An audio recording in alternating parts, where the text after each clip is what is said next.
Aclaro esto porque en general, si sale en un medio inglés o en un medio yankee, acá rebota en todos lados, lo levanta Infobae, lo levanta Clarín, pero esto no salió en muchos lugares.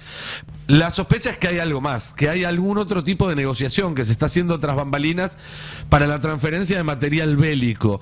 El viernes intervino en este debate el embajador ruso en Buenos Aires, Dmitry Fevzikov, que pidió a las autoridades argentinas que se abstengan de interferir en la guerra enviando armas a Kiev, y que dice que si no se mantiene la tradicional moderación de la Argentina, no se va a poder preservar la histórica amistad en las relaciones ruso-argentinas, que históricamente además han sido inmunes a los cambios políticos en uno y otro país, y esto es cierto. El tema es qué pasa si la guerra escala, si deja de ser una guerra entre Rusia y Ucrania y empieza a incorporar a más actores, por ejemplo a toda la OTAN. Ahí la situación de Argentina quedaría más comprometida. Entonces, a prestarle mucha atención, porque si esto escalara, ya la participación argentina a un nivel tan importante sí podría comprometer y podría írsele de las manos a un gobierno que además muchas veces le quedan grandes estos quilombos. Eso también es lo que pasa. Qué bárbaro, en el quilombo que nos mete el tipo, no se puede creer. ¿Cómo nos está involucrando en la guerra Rusia-Ucrania Milei y los peligros que atañen? Sí, esto es una noticia que veníamos comentando desde la semana pasada, que tenía que ver con la incorporación de Argentina al llamado grupo Rammstein, o el grupo de contacto para la defensa de Ucrania, que básicamente es un consorcio internacional para mandar armas a Ucrania. A eso se dedican, se juntan una vez por mes en una base que se llama justamente Rammstein en Alemania, que es una de las bases aéreas más importantes de la OTAN, y ahí deciden qué tipo de armas y en qué cantidad y cómo se le va a dar a a Ucrania, junto con algunas otras cuestiones, material, información de inteligencia y demás. Ahí surgen varias preguntas, pero la primera es ¿qué le va a dar a Argentina a Ucrania? Porque desde el gobierno niegan una versión que han reproducido muchos medios especializados en el mundo, que es que Argentina donaría los 5 aviones Super Etendard que compró Macri y que nunca volaron. De hecho, se dice en la carga que siguen embalados, están tal cual como llegaron al país hace 5 años, y que podría ser un aporte. También se había hablado en su momento de helicópteros, de los helicópteros que se suelen usar en la campaña antártica, que tendría una consideración de mayor gravedad todavía porque son de origen ruso, con lo cual sería darle a Ucrania acceso a tecnología del enemigo. Eso es algo que está bastante mal considerado. Y esto nos pone en un lugar mucho más cerca de ser considerado, si no un actor beligerante, por lo menos una parte de un dispositivo beligerante. Hasta ahora lo que había habido era alineamiento en términos políticos, geopolíticos, militares también, pero en asuntos en el plano local. Ahora ya empieza Argentina a jugar un juego que parece que le queda un poco grande. Hablemos un poco más del tema del involucramiento que está teniendo el gobierno argentino, de la decisión política de Javier Milei, de su ministro de Defensa de Luis Petri, de romper con la tradición histórica de neutralidad de la Argentina para empezar a jugar muy al filo de la participación en un conflicto que además, según dicen los que entienden de esto y mejor que Milei o que Petri, puede llegar a escalar fuertemente, y eso preocupa, por lo menos a mí me preocupa, porque la última vez que Argentina estuvo metida en un conflicto bélico, que fue a principios de la década del 90, eso concluyó con 2 atentados en la Argentina. Laura Carpineta lo decía muy bien en el pase, por el modus operandi de Rusia, que es distinto al de los grupos que operan en el Medio Oriente. No creo que sea el mismo caso, pero sí, por supuesto, pone a la Argentina en una situación delicada.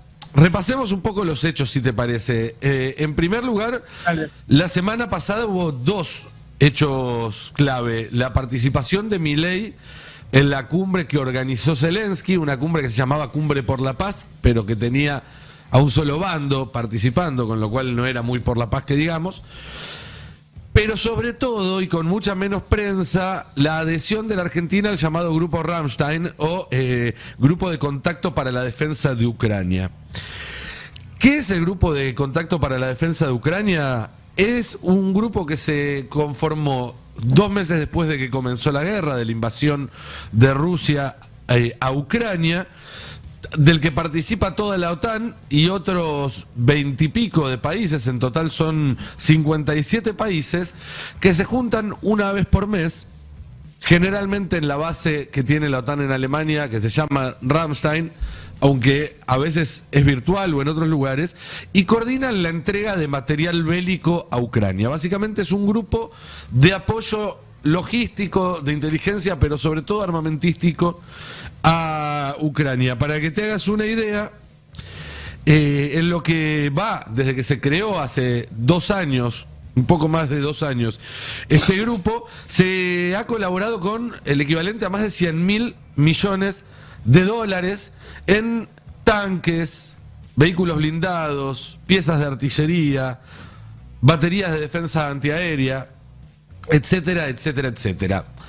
La pregunta, detenete ahí. Sí. Yo no sabía que era de esa envergadura, Nico. Así es. No tenía ese dato. Así es. No tenía ese dato. Es mucho dinero, $100.000 millones de dólares. Es muchísimo dinero, $100.000 millones de dólares. Es decir, quiere decir esto que el grupo es muy relevante para esta guerra. Es el que, a ver, los especialistas sostienen que sin el apoyo de este grupo, Ucrania ya habría sido derrotada. Lo que está peleando hoy en Ucrania, defendiendo a Ucrania de la invasión rusa, no es las mismas fuerzas armadas que empezaron la guerra hace 2 años.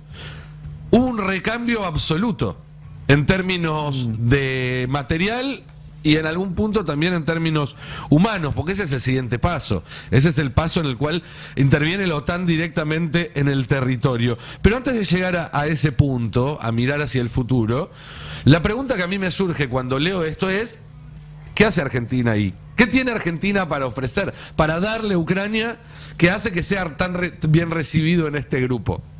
Porque desde el gobierno hablan de ayuda humanitaria en términos genéricos, lo cual implicaría, por ejemplo, que mandarían medicamentos o comida a Ucrania cuando es algo que no están repartiendo entre los argentinos. Pero además, la sospecha es que hay algo más, que hay algún otro tipo de negociación que se está haciendo tras bambalinas para la transferencia de material bélico. ¿Qué material bélico? Bueno, específicamente se habla de 5 aviones cazabombardero de 3ª generación de origen francés, los llamados Super Etendard, que compró Mauricio Macri por unos 12 millones de euros en 2018, y que si bien llegaron a la Argentina, nunca despegaron, siguen en su caja, como se dice en la jerga. Están de hecho en un galpón cerca de Bahía Blanca, en una base aérea cerca de Bahía Blanca, por el embargo británico. Hay piezas de esos aviones que son construidas en Inglaterra y que Inglaterra no se las entrega a la Argentina para que no pueda utilizarlos. Son aviones que su principal valor es como antibuques, es decir, aviones que atacan navíos. Por eso Inglaterra no quería que Argentina los pudiera utilizar, obviamente teniendo en cuenta el conflicto en Malvinas, conflicto que para el gobierno argentino no pareciera existir, pero bueno. Otra de las versiones hablaba ya desde el verano pasado de la transferencia de 2 helicópteros MI-171, que son helicópteros que Argentina usa en la campaña antártica, helicópteros no armados, helicópteros que se utilizan para logística, con un agravante: son helicópteros que Rusia le transfirió a la Argentina. Si Argentina transfiriera tecnología a Rusia, a su enemigo, mirá vos. No es solamente que podrían utilizar el helicóptero para llevar y traer cosas, sino que lo desarmarían para ver cómo funcionan los helicópteros rusos, digamos, ¿no? Claro. Es un gesto de mucha importancia en un escenario bélico. En el gobierno niegan esto, dicen que no se van a transferir helicópteros, que no se van a transferir aviones, pero cuando uno les pregunta, ¿y entonces qué? Entonces, ¿para qué nos sumamos a este grupo? Claro. No te saben contestar. No hay una respuesta en ese sentido. El viernes intervino en este debate el embajador ruso en Buenos Aires, Dmitry Fevzikov, que pidió a las autoridades argentinas que se abstengan de interferir en la guerra enviando armas a Kiev, y que dice que si no se mantiene la tradicional moderación de la Argentina, no se va a poder preservar la histórica amistad en las relaciones ruso-argentinas, que históricamente además han sido inmunes a los cambios políticos en uno y otro país. Y esto es cierto. De hecho, había buen vínculo incluso entre la dictadura con la Unión Soviética, que era uno de los principales compradores de granos de Argentina en esta época. En este momento el intercambio comercial entre Rusia y Argentina es de más de 1.000 millones de dólares anuales, con un fuerte superávit a favor de la Argentina. Es decir, es una relación en la cual Argentina saca ventajas. Bueno, ¿cómo puede evolucionar esto? Porque más allá de lo que pueda pasar ahora en este estado de situación, que ya es de por sí bastante grave, el tema es qué pasa si la guerra escala, si deja de ser una guerra entre Rusia y Ucrania y empieza a incorporar a más actores, por ejemplo a toda la OTAN. Ahí la situación de Argentina quedaría más comprometida, porque seguramente otros actores tomarían lado por Rusia, y eso sí podría complicar relaciones comerciales más amplias con China, con Medio Oriente, etcétera. Y además porque hay algo que quizás muchos no saben. Siempre se dice que Argentina mantenía la neutralidad durante la Segunda Guerra Mundial porque había un sector de los gobiernos de ese momento que eran pro-nazis, lo cual es cierto, eran pro-eje. Pero también es cierto que Argentina mantuvo la neutralidad hasta el final de la Segunda Guerra Mundial por una cuestión de conveniencia. Al ser neutrales, Argentina podía sacar barcos con trigo, con carne, que iban a Inglaterra, y los alemanes no los podían hundir en el medio del océano. Con lo cual, si Argentina no mantiene una situación de neutralidad en un futuro conflicto más amplio, pone en riesgo la parte muy importante del comercio exterior argentino. Ya no tenemos una flota nacional, pero bueno, hay barcos de todo el mundo que vienen a Argentina a llevarse producto argentino y que tendrían algún tipo de riesgo. Respecto a ese escenario, al escenario de una profundización de la guerra, y con esto termino, te quiero leer algunos fragmentos de una entrevista que dio el presidente de Serbia la semana pasada en un medio suizo. El presidente de Serbia es un tipo al que hay que escuchar, lo estamos viendo en pantalla en este momento, Vučić es su nombre, porque es uno de los pocos presidentes que hoy en día tienen buena relación tanto con Moscú como con Kiev, que mantiene el vínculo con los dos países, no se puso de ningún lado. Y es uno de los pocos que está hablando realmente de llevar conversaciones que permitan un armisticio, un alto del fuego duradero. Porque sabe además que si se expande la guerra, Serbia no la va a pasar para nada bien. ¿Qué dijo Vučić en la entrevista esta? Entre otras cosas dijo: en mi opinión se está poniendo peor cada día que pasa. En palabras del famoso historiador Alan Taylor, el tren partió y nadie puede detenerlo. Eso es lo que parece. Podemos ver un final oscuro para todo lo que sucede en Ucrania si los grandes poderes no hacen nada. Pronto, estoy bastante seguro, vamos a experimentar un verdadero desastre. Dijo además Vučić: lo que vuelve a esta situación aún más complicada es el hecho de que todo el mundo habla solo de guerra. Nadie quiere alcanzar la paz. Nadie habla de paz. Claro. Paz se volvió una palabra casi prohibida. Dicen que es necesario el triunfo en la guerra para asegurar la paz en el futuro. Me llama la atención que nadie esté intentando concluir la guerra. Y sigue: ¿por qué hablo de estar cerca del abismo? Analicemos la situación de la OTAN y Estados Unidos. No pueden permitirse perder la guerra en Ucrania. Rusia no puede triunfar. Los poderes occidentales pondrían en riesgo su patrimonio político. En segundo lugar, la posición de Europa y Occidente en términos geopolíticos se deterioraría demasiado. Y esto abriría, en tercer lugar, una caja de Pandora para futuras agresiones contra Occidente de otros actores. Pero miremos del otro lado. Si Putin pierde la guerra, perderá personalmente todo lo que tiene. Su legado habrá desaparecido. Y en tercer lugar, Rusia dejaría de existir o de tener el diseño que tiene ahora. Entonces, si los dos lados mantienen tanta distancia respecto a esta guerra, a sus deseos, a sus expectativas, eso significa que todo está en riesgo para ambas partes. Nadie puede darse el lujo de una derrota. Por eso digo públicamente que nos estamos acercando a un verdadero desastre. Pero tengo otra pregunta. ¿Quién está dispuesto a perder 1 millón, 2 millones, 5 millones, 10 o 15 millones de personas? Yo no, y por eso no voy a participar. Y por último le preguntan si cree que estamos cerca de una tercera guerra mundial, y él contesta: no puedo hablar de tercera guerra mundial, pero sí de una gran confrontación. ¿Cuán lejos estamos?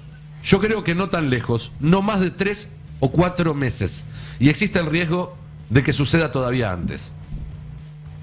Qué bárbaro, en el quilombo que nos mete el tipo, no se puede creer.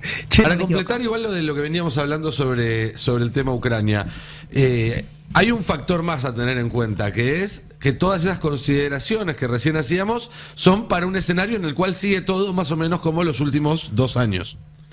Ahora, está la posibilidad muy cierta de que el conflicto escale. De hecho, en la nota que publicamos hoy en El Destape, yo traduje unas declaraciones que dio el presidente de Serbia a una entrevista a un medio de habla alemana en Suiza. Digo, aclaro esto porque en general, si sale en un medio inglés o en un medio yanqui, acá rebota en todos lados, lo levanta Infobae, lo levanta Clarín, pero esto no salió en muchos lugares.